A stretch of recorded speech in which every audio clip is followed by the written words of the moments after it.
बरसात के मौसम में आंखों में संक्रमण की संभावनाएं बढ़ जाती है, जिसके कारण सूजन एवं जलन से मरीजों की संख्या बढ़ने लगती है। प्राथमिक तौर पर आंखों में सूजन एवं जलन से साफ सफाई के जरिए इस तरह की समस्याओं से बचा जा सकता है, लेकिन समय समय पर डॉक्टर की सलाह भी जरूरी होती है।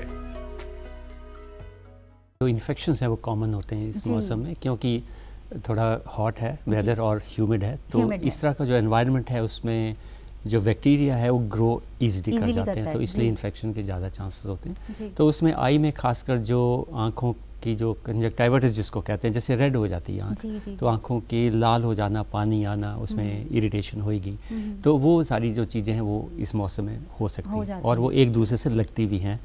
तो वायरस का अपना साइकिल है, एक बार आएगी, हफ्ता 10 दिन उसने रह के फिर वो अपने आप चले जाते हैं। उसमें ज़रूरी यही है कि उसकी कोई कॉम्प्लिकेशन ना हो, तो अगर वो बहुत सीवियर है तो उसमें फिर कॉम्प्लिकेशन हो जाती हैं, तो उसमें फिर हमें दवाइयाँ देनी पड़ती हैं। अगर माइल्ड फॉर्म है तो उसमें कोई दवाई की ज़रूरत नहीं होती। बदलते लाइफस्टाइल एवं खान पान में बदलाव के कारण भी आंखों से संबंधित बीमारियों की तादाद बढ़ने का एक कारण माना जा रहा है। आँखों में मेरे काला मोतिया है जी, दोनों में लेंस भी डला हुआ, फिर में जाड़ा आता है, आँखों में दिखता नहीं है, दो चेहरे भी दिखते हैं, दूर तक नहीं दिखता है। जो मौसम है उसमें चेंजेस की वजह से काफ़ी ज़्यादा आइज़ में प्रॉब्लम आ रही है, जैसे कि मुझे स्ट्रेन पड़ती है, और जैसे ही हम अंदर से बाहर निकलते हैं रूम टेम्परेचर से, तो आइज़ में बिल्कुल एकदम से धूप पड़ती है और हमें सब कुछ धुंधला दिखाई देता है। कोई एक आंख बंद करके अगर मैं देखता हूँ तो एक काला सा धब्बा नजर आता है, एक तरफ का व्यू जो है वैसे चांद के जैसे कट जाता है। अच्छी जो भी टारगेट है, जो कोई मेरा विजन है, वो थोड़ा सा इधर दाईं तरफ खिसक जाता है। मेरी आंखों में चिट्टा मोतिया आ गया है और मेरे को दिखाई नहीं दे रहा है, और छोटे अक्षर बिल्कुल भी नहीं दिखते हैं मेरे को। अब मेरे को ऑपरेशन लिखा है डॉक्टरों ने। मेरी आंखों में दिक्कत आ रही है, मेरी आंखें गोल घूम रही हैं और मुझे धुंधला दिख रहा है, और जब मैं पढ़ती हूँ तो छोटे अक्षर मुझे दिखाई नहीं देते। आज से 4 दिन पहले सिर में दर्द होया, चक्कर सा आया, बस 1 लाख तो उसकी कम होगी। धुंधला दिखता, दूर से साफ दिखता, नेड़े से बिल्कुल नहीं दिखता। ग्लूकोमा एवं मायोपियो जैसी बीमारियों के प्राथमिक लक्षण मिलते ही विशेषज्ञ डॉक्टर से सलाह लेनी चाहिए। काला मोतिया में कई बार ऐसा हो सकता है कि हेडेक होती है, आंख में दर्द होती है और थोड़ा सा पानी आएगा और आपको धुंधलापन नजर आएगा, तो वो एक सिम्टम है जो काले मोतिया कई बार हो सकता है। और वो भी बहुत कम लोगों में होता है। यूँ कह लो कि अगर 100 मरीज काले मोतिया के हैं तो उसमें सिर्फ 4-5 लोगों को ऐसा होगा। 90-95% लोगों को कोई भी सिम्टम नहीं होता। इसमें 2-3 चीज़ों का ध्यान रखना होता है। पहली सबसे इम्पॉर्टेंट चीज़ तो ये है कि 40-45 ईयर्स के आसपास एक आंखों का चेकअप, एनुअल चेकअप होना चाहिए। एनुअल चेकअप होना चाहिए, क्योंकि वो एक टाइम होता है जब आपको नज़दीक की नज़र भी कम हो जाती है और आपको चश्मा लगाना पड़ता है नज़दीक के लिए। तो आम तौर पे लोग जाके कभी वो ऑपरेशन की दुकान पे ही बना ले लेते हैं, तो उनमें क्या होता है कि वो चश्मा तो बना देते हैं, लेकिन वो आंख का पूरा चेकअप नहीं होता, क्योंकि वो उनकी ट्रेनिंग से बाहर होता है। उस टाइम पे एक अच्छा चेकअप ज़रूरी है। बहरहाल आंखों से संबंधित बीमारियां आज संक्रमण के तौर पर फैलती जा रही हैं। शुद्ध खानपान, मोबाइल एवं इलेक्ट्रॉनिक गैजेट का कम से कम इस्तेमाल करके आंखों से संबंधित रोगों से कुछ हद तक बचाव संभव है।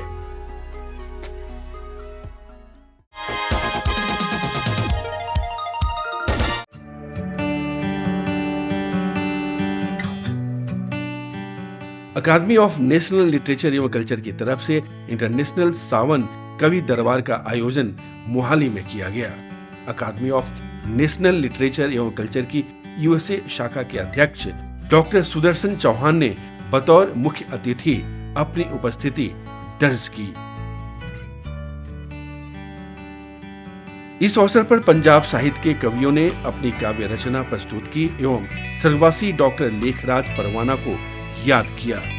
कवियों ने अपनी रचना में सावन के महीने की मात्रा के विभिन्न रंगों को अपनी काव्य रचना के जरिए प्रस्तुत किया।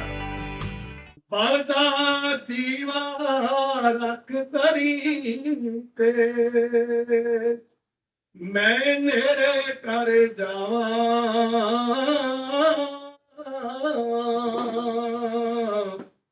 ਮੈਂ ਧੁੱਪਾਂ ਦੇ ਪਿੰਡੇ ਉੱਤੇ ਮੈਂ ਧੁੱਪਾਂ ਦੇ ਪਿੰਡੇ ਉੱਤੇ ਬਣ ਬੱਦਲ ਵਰ ਜਾਵਾਂ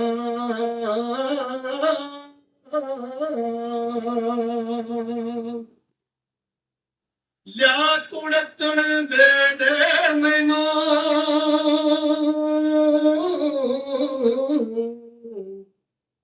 ਮਿਸ਼ਰੀ ਕੋਲ ਪਿਲਾਵਾਂ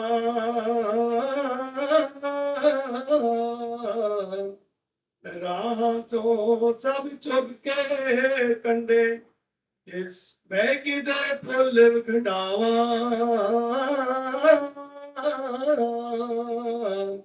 ਰਾਹ ਚੋਂ ਸਭ ਚੁੱਕ ਕੇ ਕੰਡੇ ਮੈਂ ਕਿਦੇ ਫੁੱਲ ਖਿੰਡਾਵਾਂ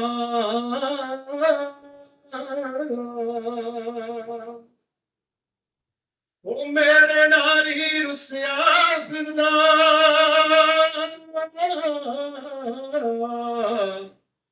ਮੇਰਾ ਹੀ ਪਰਛਾਵਾਂ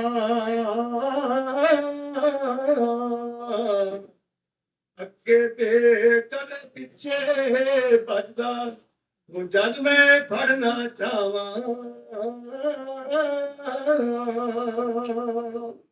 ਮਾਹੀ ਕਰ ਆਵੇ ਤੇਰਾ ਰਜ ਕੇ ਸ਼ਿੰਗਾਰ ਮੈਂ ਸੂਟ ਪਾਵਾ ਰੰਗਲਾ ਤੇ ਜੁੱਤੀ ਤਿਲੇਦਾਰ ਮੈਂ ਸੱਸ ਪਾਵੇ ਵੱਟਦੀ ਰਹੇ ਮੈਨੂੰ ਪੂਰੀਆਂ ਸੌਣ ਦੇ ਮਹੀਨੇ ਵਿੱਚ ਇੰਜ ਸਾਹੂਰੀਆਂ ਸੌਣ ਦੇ ਮਹੀਨੇ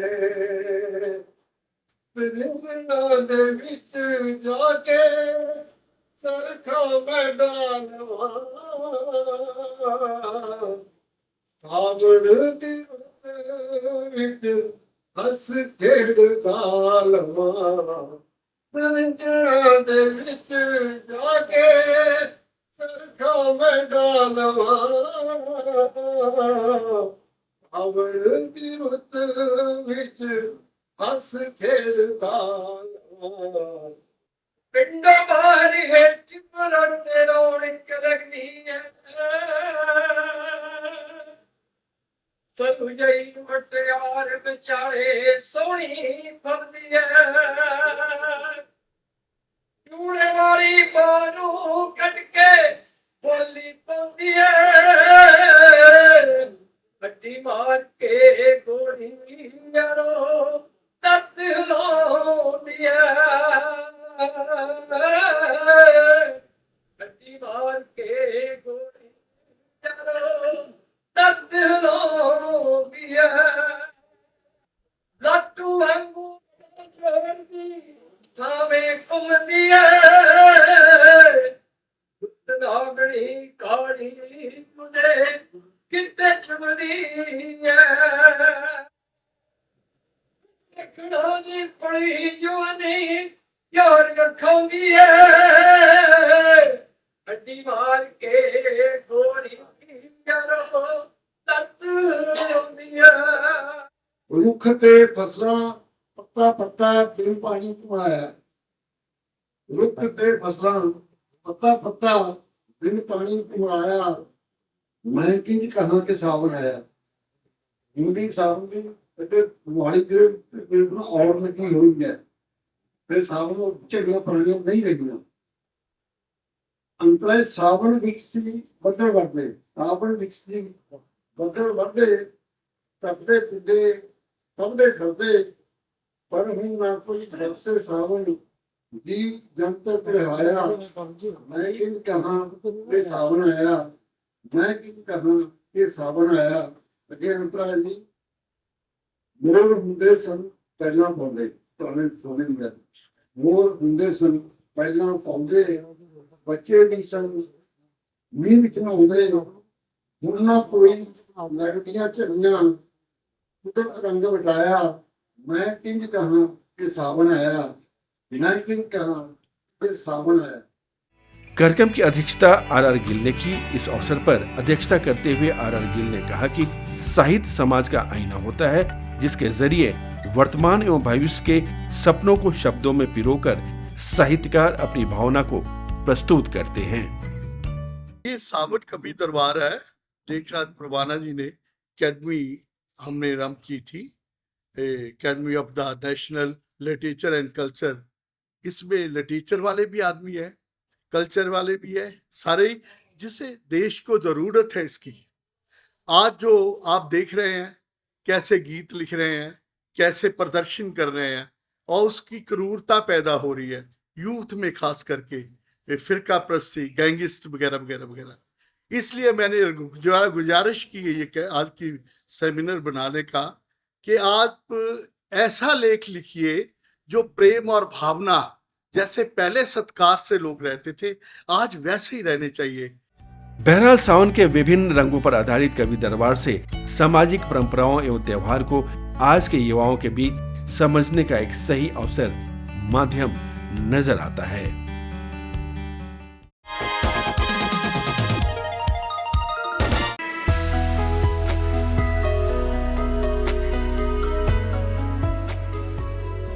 बदलते लाइफस्टाइल के कारण आज लोगों में लीवर से संबंधित समस्याएं एवं बीमारियां ज्यादा देखी जा रही हैं। कभी अल्ट्रासाउंड करवाने जाते हैं तो डॉक्टर हमें कहता है कि आपका जो लीवर जो है वो फैटी है।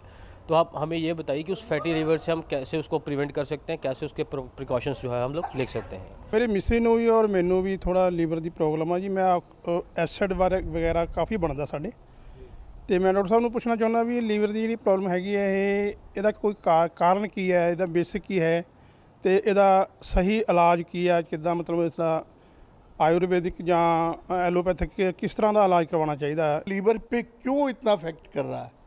आज क्या बात है, खाना अच्छा नहीं है या मदरपान के लिए लीवर खराब हो रहा है? अजकल गैस बहुत बनती है जी। गैस बनने के कारण ਜਿਹੜੇ डॉक्टर आम दवाई ले ਜਾਂਦੀ है, डॉक्टर ਉਹਦੀ खाली पेट की दवाई सब नाल लगाते हैं। क्या वो खाली पेट की दवाई जरूरी है जी? क्या ये दवाई साढ़े ते की असर पा रही सारी जनता दी? क्या इस तो भी कोई बचिया जा सकता जी? ਇਹਦਾ ਕੋਈ ਹੋਰ ਹੱਲ ਹੋਵੇ ਜੀ, ਕਿਉਂਕਿ ਪਹਿਲੇ ਕੋਈ ਖਾਲੀ ਪੇਟ ਦੀ ਖਾਂਦਾ ਨਹੀਂ ਸੀ, ਉਦੋਂ ਵੀ ਲੋਕਾਂ ਦੇ ਲੀਵਰ ਠੀਕ नहीं ਸੀ, पर ਹੁਣ क्यों नहीं हो रही जी? क्या है इसका जी? खान पान में बदलाव, जंक फूड एवं शराब का सेवन लीवर से संबंधित बीमारियों का मुख्य कारण माना जा रहा है। अल्कोहल से बस आपका लिवर नहीं खराब होता है, अल्कोहल का टॉक्सिक इफेक्ट्स आपके बॉडी के तरह तरह के ऑर्गन्स को अफेक्ट करते हैं। आपका पैंक्रियास में पैंक्रेटाइटिस हो सकता है, हार्ट वाले बीमारियां बढ़ जाते हैं, it can affect your nervous system, your brain. तो अल्टीमेटली अभी का जो एविडेंस है, हम एविडेंस की बात करते हैं ना इन मेडिसिन, तो अभी का जो एविडेंस है, एक बहुत बड़ा स्टडी हुआ है called the global burden of disease study, Lancet में पब्लिश्ड, जिसमें अभी इट इज़ वेरी क्लियर कि एक बूंद अल्कोहल भी अच्छा नहीं है। बस लिवर के लिए नहीं, एक बूंद अल्कोहल भी आपका कैंसर का रिस्क बढ़ा देता है। तो इसलिए alcohol is absolutely not recommended. कोई कभी कभार कोई सोशल ओकेशन में कभी कभार you drink an alcohol, one drink, that is okay, but उसको कोई मेडिकल रीज़न से प्लीज़ जस्टिफाई मत कीजिए कि मैं हर दिन एक एक ड्रिंक लेता हूँ मेरे हार्ट को ठीक रखने के लिए, ये गलत है। बहरहाल पिछले कुछ एक दशक में लीवर से संबंधित बीमारियों का बढ़ना एक चिंता का सबब है। आज जरूरत है कि अपने खान पान को संतुलित करके एवं शराब का सेवन पूर्ण रूप से बंद किया जाए, तभी लीवर से संबंधित बीमारियों से निजात पाया जा सकता है। सरकार इसके लिए गंभीर प्रयास कर रही है, कई अवेयरनेस प्रोग्राम भी चलाए जा रहे हैं। बस जरूरत है व्यक्तिगत प्रयास की।